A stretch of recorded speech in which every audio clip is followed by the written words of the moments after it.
At the age of 73, when the world felt too fast for her, and silence filled her small house, an old grandmother opened a laptop, not to dream, but to survive. Martha was a 73-year-old grandmother living in a quiet town in the United States. Her house was small, old, and filled with memories. Every corner reminded her of her late husband, the chair where he used to sit, the cup he drank tea from every morning. After he passed away, the house became silent.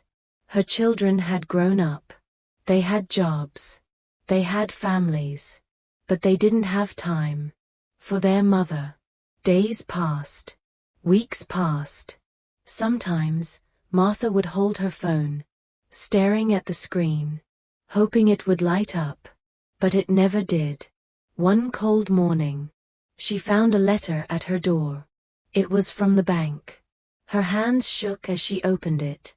She was behind on payments. The house would be taken away in 30 days. That night, Martha cried quietly, not loudly, not angrily. She cried like someone who had no strength left. She whispered to herself, "Where will I go at this age?" The next day, she looked around her room. In the corner, there was an old laptop.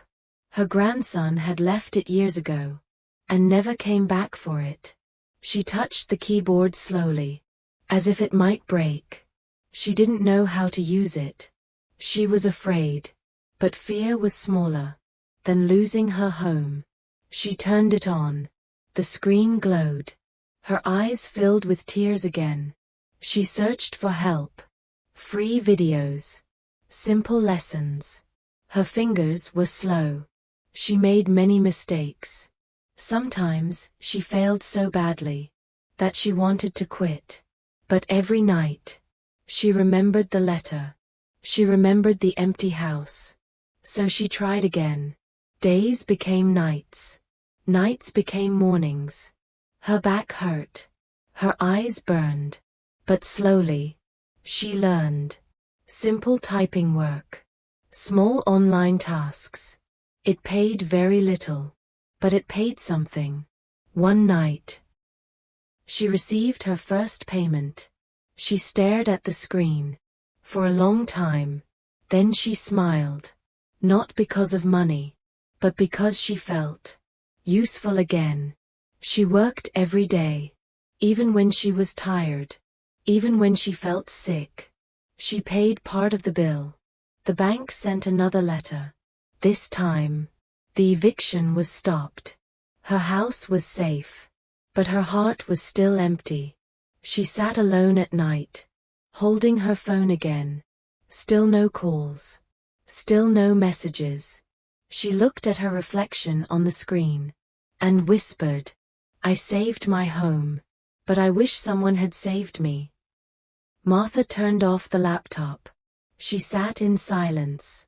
And in that silence, she understood something painful. Sometimes, strangers online help you survive, while family forgets you exist. Respect your parents before it's too late.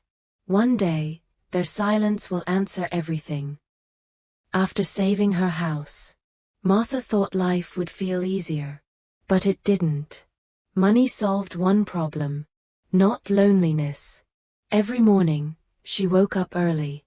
She made tea for one person. She sat near the window, watching other houses come alive. Lights turned on. Cars left. Families laughed. Her house stayed silent. She tried calling her daughter one more time. The phone rang, then stopped. No answer. She didn't cry this time. She just placed the phone down slowly. That hurt more. Days passed. Martha continued working online, not because she wanted money anymore, but because it was the only place where someone replied to her. A stranger once wrote, "Good job, Martha." She stared at those words for a long time. No one had said her name in years. Her hands shook. Tears fell on the keyboard. One night, her health failed. Her chest felt heavy. Her breathing slowed. She sat quietly, wondering if anyone would notice. If she disappeared. She looked around the room. Photographs on the wall. Her children smiling as kids. She whispered softly, "I gave you everything." That night, she didn't work. She just sat, thinking, remembering. The next morning, she woke up again. Still alone. Still breathing. Still forgotten. And she understood something painful. Old age is not scary. Being forgotten is. She opened the laptop one last time. Not for work, but to write a message. Not to her children. To the world. She wrote, "If you have parents, call them today. One day, they won't be waiting anymore." She closed the laptop and sat in silence. Some people don't die from hunger. They die from being ignored.